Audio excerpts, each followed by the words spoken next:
تاریخ وفا پر نظر ڈالی جائے تو ملکہ حبشہ کنیز زہرا جناب فضہ اقلیم وفا کی ملکہ نظر آتی ہیں۔ خاندان رسالت نے حضرت بی بی فضہ کو ایک منفرد مقام عطا کیا، ایک ایسی خاتون جو شاہی خاندان سے تعلق رکھتی تھیں اور اہل بیت رسول صلی اللہ علیہ وآلہ وسلم کی ایسی کنیز بنی کہ نبی کریم صلی اللہ علیہ وآلہ وسلم نے اسے بیٹی کہا تو اولاد نبی کی اماں کہلاتی رہیں۔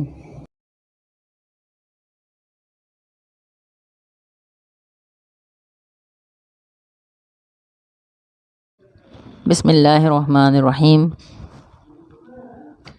صلی اللہ تعالی علی حبیبہ محمد وآلہ وسلم۔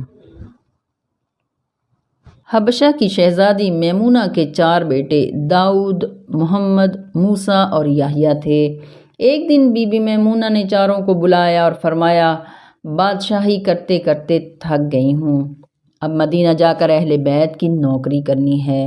بڑے بیٹے داؤد نے پوچھا، اماں تخت کا کیا بنے گا؟ فرمایا، یہ سوال کل مجھ سے دربار میں کرنا، وہاں جواب دوں گی۔ اگلے روز دربار لگا، داؤد نے کھڑے ہو کر وہی سوال دہرایا تو شہزادی تخت سے اتری اور کہا، میں مدینہ جا رہی ہوں، اور اپنی جوتی اتار کر تخت پر رکھ دی اور کہا، اگر میری جوتی سے اچھا کوئی مل جائے تو اسے تخت پر بٹھا دینا۔ مدینہ پہنچ کر مولا علی اور سیدہ فاطمہ الزہرا بطول کی بارگاہ میں حاضری دی۔ مولا علی نے نام فضہ رکھا اور امام حسن و حسین سے فرمایا، اب آپ انہیں اماں فضہ کہیں گے۔ بی بی فضہ کا سیدہ کائنات فاطمہ الزہرا سے عشق و عقیدت کا یہ عالم تھا کہ ان کے ہر حکم کی تعمیل فوراً سے پہلے بجا لاتی۔ ایک روز اماں فضہ برتن دھو رہی تھیں، ایک بدو عورت آ گئی، اس نے دیکھا اور کہا، تم بادشاہ زادی ہو اور برتن دھو رہی ہو؟ فضہ نے جواب دیا، یہی تو اصل نوکری ہے۔ آپ علم کیمیا بھی جانتی تھیں اور اس علم کو آپ نے سیدہ فاطمہ الزہرا بطول سے سیکھا تھا۔ نبی کریم صلی اللہ علیہ وآلہ وسلم نے بی بی فضہ کو مشکلات کے حل کی دعا اور اسی طرح سے دوسرے اذکار تعلیم فرمائے تھے۔ بی بی فضہ نے سیدہ فاطمہ الزہرا بطول سے قرآن کریم کی تعلیم حاصل کی اور لوگوں کے ساتھ 20 سال آیات الہی کے ذریعے گفتگو کیا کرتی تھیں۔ 60 ہجری میں جب امام علی مقام اور سیدہ زینب اپنے رفقا و احباب کے ساتھ مدینہ چھوڑ کر کربلا چلے تو بی بی فضہ بھی ہمراہ تھیں، ہر قدم پر آل رسول کا ساتھ دیتی رہیں۔ 11 محرم کو جب قافلہ چلا تو ایک منزل پر بچوں نے پانی پانی کہنا شروع کر دیا۔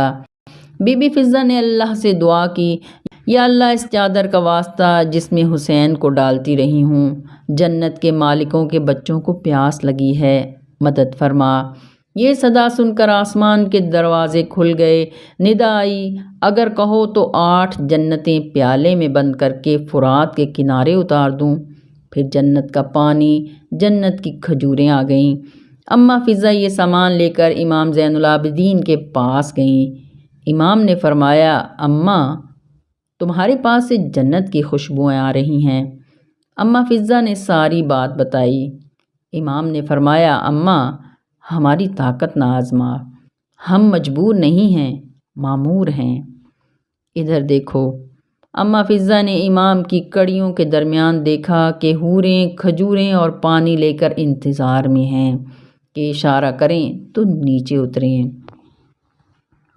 دربار یزید میں جب بی بی سیدہ زینب کبریٰ نے خطبہ ارشاد فرمایا تو خطبہ سن کر یزید نے سیدہ زینب کے ساتھ نازیبا لہجہ اختیار کیا تو اماں فضہ جو کہ اگرچہ عمر رسیدہ تھیں، کمر جھک گئی تھی، یکدم غصے سے سیدھی ہو گئیں اور فرمایا، یزید زبان سنبھال کر بات کر، یہ مولا علی کی بیٹی اور رسول اللہ صلی اللہ علیہ وآلہ وسلم کی نواسی ہیں۔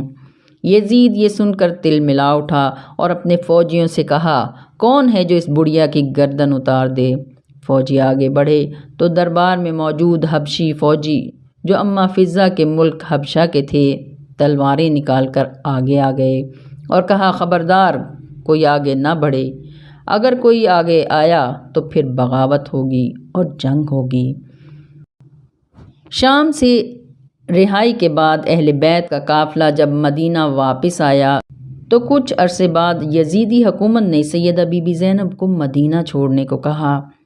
سیدہ زینب دمشق شام تشریف لے گئیں اور بی بی فضہ سیدہ کے ہمراہ رہیں۔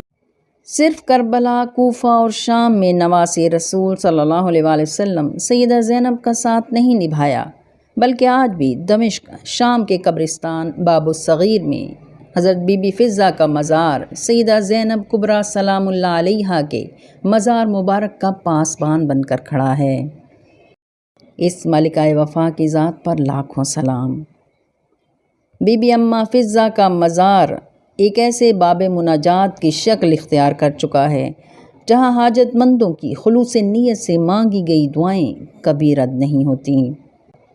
جو خاتون جنت بی بی سیدہ زہرا بتول سلام اللہ علیہا کے در کی نوکری کر کے حضرت آسیہ علیہ السلام اور بی بی مریم کی صف میں شامل ہو چکی ہو، اس کے در پر مانگی ہوئی دعا خدا کی ذات کیسے رد کر سکتی ہے؟ زہرا سے کیا وعدہ نبھاتی رہی فضہ، ہر موڑ پہ زینب کو بچاتی رہی فضہ، بچوں سے لپٹ کر کبھی زینب سے لپٹ کر، پتھر جو برستے رہے کھاتی رہی فضہ، کھا کر کبھی پتھر کبھی در تکلم، قرض آل محمد کا چکاتی رہی فضہ۔